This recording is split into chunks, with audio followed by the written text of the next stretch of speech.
Film की शुरुआत हमें 1944 ऑस्ट्रिच कंसंट्रेशन कैंप से दिखाई जाती है, जहां हम एक नाजी ऑफिसर क्लॉस को देख पाते हैं, जिसकी नजर एक यंग लड़के एरिक पर पड़ती है, जो अपनी माइंड की मदद से एक गेट को बेंड कर देता है, वो भी उसके पेरेंट्स से सेपरेट होने की वजह से। और उस कारण वो एरिक को अपने ऑफिस में बुलाता है और उसके डेस्क पर रखे हुए कॉइन को उसकी पावर की मदद से मूव करने के लिए कहता है, पर अनफॉर्चुनेटली एरिक ऐसा कर नहीं पाता, जिस कारण क्लॉज उसकी मदर को उसके सामने ले आता है, उसे यही कहते हुए कि अगर एरिक ने अपनी पावर उसे नहीं दिखाई तो वो उसकी मॉम को मार देगा। जिस वजह से एरिक काफी कोशिश तो करता है, पर अनफॉर्चुनेटली वो उस डेस्क पर रखे हुए कॉइन को मूव नहीं कर पाता, और जैसा क्लॉज उसे कहता है ठीक वो वैसा ही करता है, यानी कि वो एरिक की मॉम को शूट कर देता है, जिससे चिढ़ एरिक अपने पावर को इस्तेमाल करता है, यानी कि अपने मैग्नेटिक पावर को, जिस वजह से वो उस पूरे रूम को डिस्ट्रॉय कर देता है। और फिर ये सीन एक मैंशन की तरफ बढ़ता है जो कि न्यूयॉर्क में है, और वहाँ हमारी मुलाकात चार्ल्स जेवियर से होती है, जो एक टेलीपैथ है, और उसकी मुलाकात एक ब्लू स्किन गर्ल साथ ही शेप शिफ्टर से होती है, जो और कोई नहीं रेवन है। और चार्ल्स पहली बार किसी म्यूटेंट से मिला है खुद के अलावा, जिस कारण वो उसे अपने साथ रहने के लिए इनवाइट करता है। और फिर ये टाइम जंप होता है 1962 की तरफ, जहां हम देख पाते हैं कि एरिक अब बड़ा हो चुका है, जो किसी और की तलाश में नहीं बल्कि क्लॉज की तलाश में घूम रहा है। और वही बात करें जेवियर की, तो हम देख पाते हैं कि वो यूनिवर्सिटी ऑफ ऑक्सफोर्ड में काफी ब्रिलियंट स्टूडेंट रहा है। साथ ही हमें एक CIA ऑफिसर मोयरा दिखाई जाती है, वो भी लास वेगस में, जो US आर्मी के कॉलोनल हेनरी को फॉलो करते हुए हेलफायर क्लब तक आ पहुंची है। और वहाँ हमारी मुलाकात क्लॉज से होती है, जिसने अपना नाम सेबेस्टियन शॉ कर लिया है,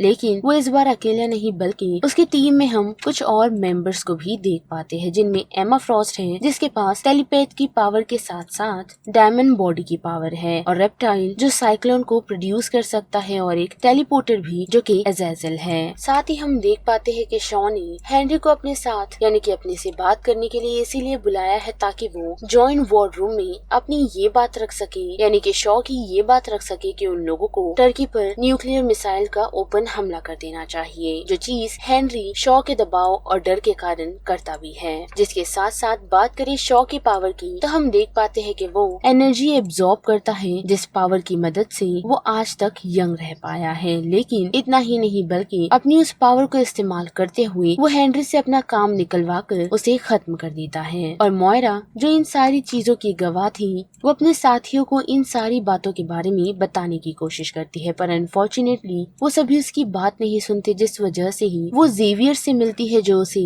म्यूटेशन के रिगार्डिंग एडवाइस दे रहा होता है, जिस कारण मोयरा जेवियर और रेवन को लेकर CIA ऑफिस आ पहुंचती है, जहां वो सभी मिल डायरेक्टर मैककॉन को ये कन्विंस करवाने में यानी कि ये बताने में कामयाब होते हैं कि म्यूटेंट्स एग्जिस्ट करते हैं, जिसकी बातों पर पहले डायरेक्टर ने भरोसा नहीं किया था, लेकिन जेवियर के समझाने और साथ ही रेवन का असली चेहरा देखने के बाद उन सभी को म्यूटेंट्स पर भरोसा हो गया है, और अब ये भी भरोसा हो चुका है कि शॉ उन लोगों के लिए खतरा है। लेकिन उसी के साथ हम एक और CIA ऑफिसर को देख पाते हैं, जो म्यूटेंट्स को स्पॉन्सर कर रहा है, साथ ही उन्हें सीक्रेटली डिवीजन X फैसिलिटी के लिए इनवाइट भी करता है। और उसी के साथ हम देख पाते हैं कि मोयरा जेवियर ये नोटिस कर पाते हैं कि एरिक शॉ को मारने की कोशिश कर रहा है। साथ ही उस वजह से एरिक जब डूब रहा होता है तो जेवियर उसे डूबने से बचाता है, वो भी शॉ के वहाँ भागने से पहले। पर जेवियर एरिक को वही ऐसे ही नहीं छोड़ता, बल्कि उसे अपने साथ डिवीजन X में ले आता है, जहाँ हमारी मुलाकात हैंक मैककॉय से होती है, जो कि एक म्यूटेंट साइंटिस्ट है। लेकिन इतना ही नहीं बल्कि हम देख पाते हैं कि हैंक के पैरों के साथ कुछ तो प्रॉब्लम है, यानी कि वो हमें हाथ जैसे ही नजर आते हैं। जिसके साथ साथ हम ये भी देख पाते हैं कि हैंक ने कुछ ऐसे डिवाइस बनाए हैं, जिसकी मदद से जेवियर काफी सारी म्यूटेंट्स को लोकेट कर पाता है, जिस डिवाइस का नाम हैंक ने कैरेब्रो रखा है, और उसकी मदद से जेवियर एंजल, एरमेंडो, एलेक्स और सीन को अपनी म्यूटेंट टीम में रिक्रूट करता है। और इस म्यूटेंट की तलाश के दौरान हम उनकी मुलाकात लोगन से भी होता हुआ देख पाते हैं, पर अनफॉर्चुनेटली वो लोग उसे रिक्रूट नहीं कर पाते, क्योंकि लोगन उन लोगों को अपने पास से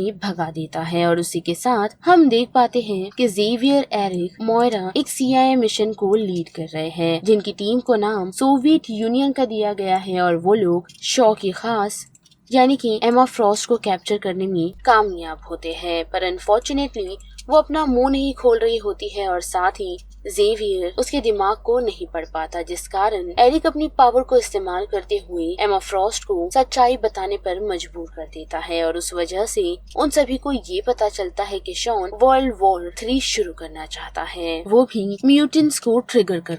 जिससे ह्यूमंस खत्म हो जाएंगे और सिर्फ म्यूटेंट का ही राज होगा। और जैसे ही ये बात शॉ को पता चलती है तो हम देख पाते हैं कि शॉ, एज़ेज़ेल और रेप्टाइल मिलकर डिवीजन एक्स पर हमला कर पहले तो वहाँ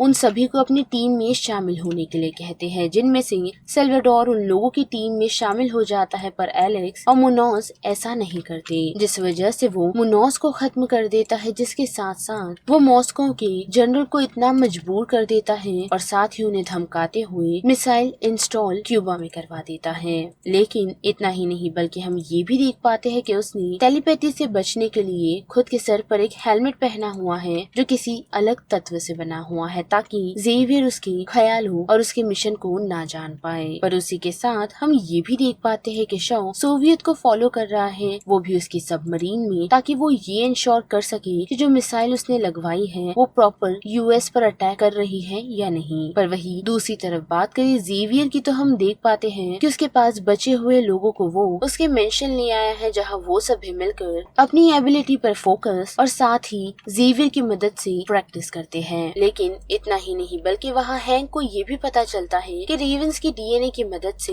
वो क्योर बना सकता है, वो भी उनकी अपीयरेंस के चलते, जो ना सिर्फ उनकी अपीयरेंस को हेल्प करेगा बल्कि उन्हें प्रॉपरली क्योर भी करेगा। पर जब से रेवन की मुलाकात एरिक से हुई है, उसने ये डिसीजन लिया है कि वो अपनी आइडेंटिटी को अब छुपा कर नहीं रखेगी, जिस वजह से वो हैंक के दिए हुए क्योर को रिफ्यूज कर देती है। पर हैंक ऐसा नहीं करता और उस क्योर को इस्तेमाल कर लेता है, पर अनफॉर्चुनेटली वो क्योर उस पर बैकफायर कर जाता है। यानी कि हैंक, जो एक साधारण इंसान हमें पहले दिख रहा था, जिसके सिर्फ पैर में थोड़ी बहुत प्रॉब्लम थी, तो अब वो पैर में ही नहीं बल्कि उसकी पूरी बॉडी में हो चुकी है। यानी कि उसकी पूरी बॉडी ब्लू हो चुकी है, साथ ही उसकी बॉडी पर फर है और उसके सर पर हम सिंग भी देख पाते हैं। यानी कि हैंक एक प्रॉपर बीस्ट बन चुका है। जिसके बाद के हम देख पाते हैं कि सभी लोग अपने नए सूट में रेडी है ताकि वो सभी मिल शॉ को रोक सके। जिसके बाद के हम देख पाते हैं कि हैंक अपने पायलटिंग स्किल की मदद से उन सभी को एक ब्लॉकेड लाइन पर ले जाता है, जिसमें उन लोगों के साथ मोयरा भी शामिल है। और वहाँ पहुँच जेवियर अपने टेलीपैथी को इस्तेमाल करते हुए एक सोवियत सेलर को, यानी कि एक सोल्जर को इन्फ्लुएंस करने में कामयाब होता है, यानी कि उन्हें रोकने में, ताकि वो लोग यूएस की तरफ कोई भी मिसाइल ना भेजे। जिसके साथ बात करें एरिक की तो हम देख पाते हैं कि वो अपने मैग्नेटिक पावर की मदद से शॉ की सबमरीन को पानी से बाहर निकाल देता है और लैंड पर लाकर पटकता है, जिस चीज का एहसास शॉ को पहले ही हो गया था, जिस वजह से वो न्यूक्लियर वेपन्स की पावर को खुद में एब्जॉर्ब करना शुरू कर देता है। पर अनफॉर्चुनेटली उसका सामना एरिक से हो जाता है, जिनके बीच हम थोड़ी बहुत फाइट को देख पाते हैं। पर अपनी पावर को इस्तेमाल करते हुए एरिक शॉ के सर से हेलमेट को निकालने में कामयाब होता है, जिस वजह से जेवियर शॉ को रोकने में कामयाब होता है। और उस मौके का फायदा उठाकर एरिक शॉ को पहले तो ये बताता है कि वो उसके ये प्लान से काफी ही इम्प्रेस्ड है, जिसे वो आगे कैरी फॉरवर्ड तो करेगा, लेकिन उससे पहले उसे शॉ से अपनी माँ के मौत का बदला चाहिए, जिसके लिए वो अपनी जेब से नाजी का वही कॉइन निकालता है जिसे बचपन में शॉ ने टेबल पर रख एरिक को मूव करने के लिए कहा था,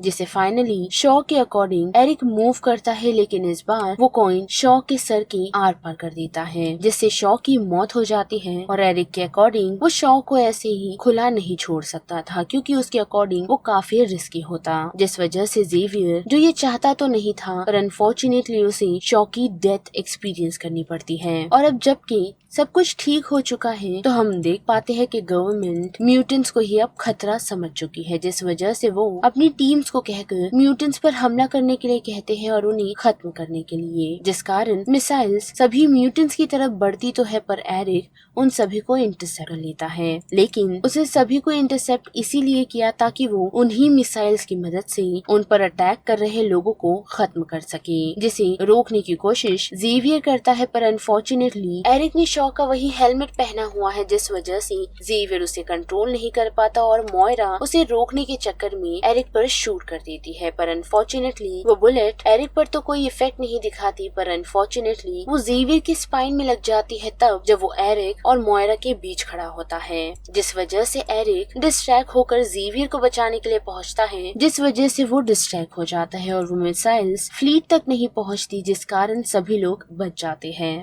पर अभी भी जेवियर का व्यू म्यूटेंट्स को लेकर अलग है और ह्यूमंस को लेकर अलग, जो उन दोनों को एक साथ लेकर चलना चाहता है। लेकिन बात करें एरिक की, तो एरिक सिर्फ म्यूटेंट्स की दुनिया चाहता है ताकि ह्यूमंस बार बार उन्हें खत्म करने की साजिश ना रचे, जो ख्याल उन दोनों के इस रिलेशनशिप को यानी कि इस दोस्ती को खत्म कर देते हैं। और उस कारण एरिक अपनी टीम बना लेता है जिसमें सेल्वाडोर, अज़ाज़िल, रेप्टाइल और रेवन शामिल हो जाते हैं। और फिर कुछ समय बाद हम व्हील चेयर पर जेवियर को देख पाते हैं जो अपने मेंशन वापस आ चुका है, जिसने एक मोटिव बना लिया है स्कूल ओपन करने का, ताकि वो म्यूटेंट्स के बच्चों को या फिर म्यूटेंट्स को उनकी पावर सिखा सके और एक अच्छी फैसिलिटी बना सके। जहां मोइरा जेवियर को ये प्रॉमिस करती है कि वो उसकी इस लोकेशन के बारे में किसी को भी नहीं बताएगी, जिस बात की कंफर्मेशन जेवियर उससे लेता नहीं बल्कि उसकी पूरी मेमोरी को वाइप आउट कर देता है, मानो जैसे वो जेवियर और उन सभी को कभी जानती ही नहीं थी। साथ ही हम एरिक को भी देख पाते हैं जिसने खुद का नाम मैग्नेटो कर लिया है। और वही बात करें एमा फ्रॉस्ट की, तो उसे हेल्थ क्लब के एक मेंबर ने फ्री कर लिया है, वो भी मैग्नेटो की टीम में शामिल करने के लिए। वेल तो बस इस वीडियो में इतना ही। जिस बारे में आप सभी की क्या राय बनती है उसे लेकर आप मुझे